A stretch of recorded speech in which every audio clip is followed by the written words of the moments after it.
Hey guys, welcome to a brand new video on my channel, Makes Movies. If you are new to this channel, this is basically where I talk to you guys about my passion for movies. This goes from collections, hauls, reviews, and to today's video, so let's get into it. Okay, and I'm bringing back another one of my series, and that is the original versus remake series. I really enjoyed doing the series as much as I could last year, so what I want to do is I want to bring it back and just do so much better with it. So of course, like I said in previous videos, if you haven't checked them out, do so. But I'll just say it here as well. I'm redoing but also doing brand new content at the same time. Now this one, I think I planned to do last year but never got round to doing it. So I'm going to show you guys now. So with the original versus remake series, I like to make this one a bit more interactive with you guys. So every time I do this series, which will be on a Thursday, I will post a poll out to you guys on the community page and you vote which one you prefer. Now, the best part is for this series, the Invisible Man one, you guys at one point had it at 50-50, so it was sort of like in the middle. But however, when I checked today, it is now the original. You guys prefer the original over the remake. However, there was a lot of people that did enjoy the remake. Okay, so of course the Invisible Man. So I'll be talking about the 1933 Universal Monster one and then the 2020 Blumhouse version. So let's get into it, starting with the original. Okay, so the original, this one is more about science and basically, just to give you a plot summary, it's very brief, non-spoiler, you know me. Basically, you have Dr. Jack Griffin. Now, he has created a serum that turns him invisible. Basically, we start off with him being invisible anyway. We don't have to go through the whole thing of how he turned invisible, things like that. He just explains it. And basically, what's ended up happening is the serum that he made is making him going a little bit crazy. And so he starts to lose himself. And that's all I'm going to say. I'm not going to mention anything more about that. So my thoughts on this? You know what? This is actually a pretty decent film. Now, not going to lie, there is one character in this. There's this female bar lady. She is absolutely annoying. She annoys me so much. And this is the second time I've watched this film. The first time I watched it, she brought it down for me. Like, it's just how annoying she was, how over the top she was. But this time around, I enjoyed it a little bit more compared to the first time. I do like the fact that this is back when CGI wasn't a thing and it still looks amazing.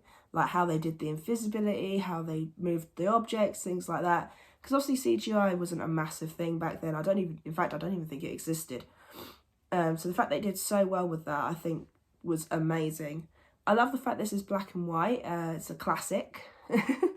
But I do enjoy the characters. I'm not gonna lie, I was more laughing at this than scared of this, because there was a lot of funny lines, sort of like funny moments, things like that. So this was more funny to me than scary, but I can see where the classic vibes come from. But yeah, I find this very sort of like okay-ish in the sense of I would watch this again, but probably only during the Halloween season. It wouldn't be one of those ones that I feel like, oh, let's go back to watching this. I feel like watching this. But no, I like the side characters as well, because you've got the two scientist friends with him, which one of them wants to save him, the other one has a bit of an issue with him, and let's just say certain things happen. And also you then got the girlfriend, well, kind of girlfriend, I think. They don't exactly establish if they're girlfriend and boyfriend, but they seem to be doing something. They seem to be dating, whatever the line is. And it's nice to see the fact of that she wants to try and save him, even though she's not a scientist herself. But no, this was a pretty decent film. Say it's okay in my books. And it shocked me how much I enjoyed this, actually, because I didn't think I was going to enjoy it that much. No, this is one I recommend. If you haven't seen it, just watch it just for the practical effects alone. This is why I prefer the older movies, because CGI has just become such a massive thing these days that I feel like you need to watch things like this just to understand where we've come from. So sort of like how practical effects were a major thing back then. But no, this is a really good film and one I recommend. So now, let's talk about the remake. So this one is more of a technical standpoint. So where the original was more about the science of it, this one is more about the technology side of things. So with this, they do try and make it more updated, more sort of like modern, so that way it's not repeating itself. Because some remakes do tend to just repeat the same thing, or they try and modernize it and repeat the same plot line. This actually tries to do something a little bit different, which is one of the things I appreciate about it. So in this one, this is actually more about the girlfriend, Cecilia. She has this tech boyfriend who is not exactly the best boyfriend in the world. And basically she escapes from him, and all of a sudden she just feels like there's this presence around her. She doesn't feel like she's alone, things like that. And then as the film goes on, she just starts to get more and more scared, and obviously, of course, things progress from there. But yeah, so this one, not gonna lie, creeped me out a lot more than the original did.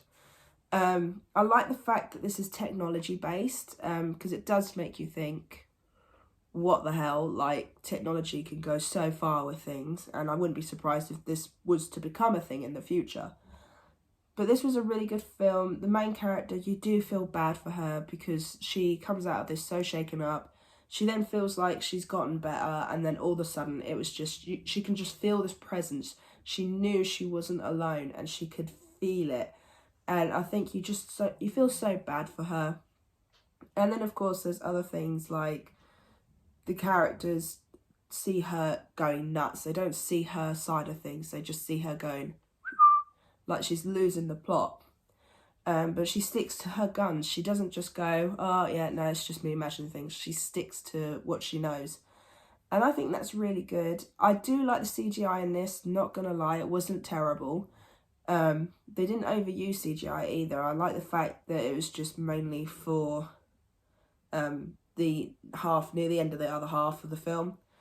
But no, I actually really enjoy this film. This is one of very few remakes where I've actually enjoyed it, because remakes can be hit or miss. They can either be good, or they can be bad, or they can be in the middle. This one was actually a hit for me. I actually quite enjoyed this. I think the first time I watched it, I wasn't a massive fan. But now that I've watched it again, I've found some more enjoyment out of it. I do like how it ends. There's some plot twists in this that I didn't expect. There were some things that I didn't expect to happen that happened and shocked me. But no, this was a fun film. Now, I did see that apparently they're on about working up a sequel. I feel like it could be a good sequel, but at the same time, I feel like this film is very standalone. I think how it ended and how well it done, I think it should just be left as is. Because sequels can be, yeah, again, like remakes, hit or miss. But for me, this was actually pretty decent, and I would seriously recommend watching both.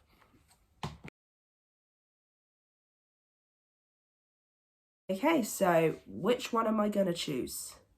Not going to lie, I have scored them pretty much both the same in my Letterboxd, to which if you want to see my full thoughts and reviews, then go and check out my Letterboxd. I've got them all on there.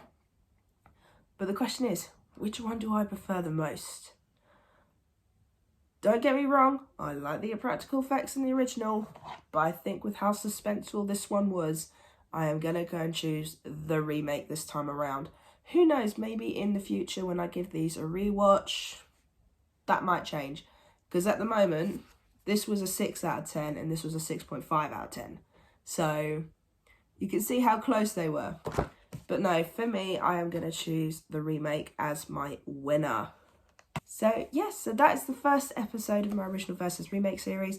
Please bear with. I'm trying to figure out how I'm going to lay these out. I might change the layout throughout the year.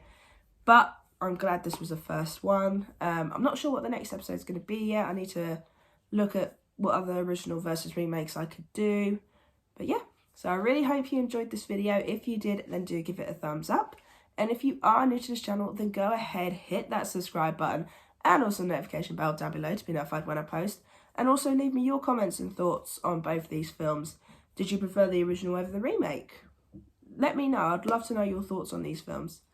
But also keep an eye out in the future. Before I forget, I will be doing an Invisible Man ranking. So that's all the original films from this and this one. I'm not including any side films like Hollow Man. Apparently that's an Invisible Man kind of film, but that's not actually part of the Invisible Man canon. So keep an eye out for that. Not sure when it's coming because I do need to watch the other films, but there will be one coming. So yeah, I really hope you enjoyed this video and I'll see you guys next time.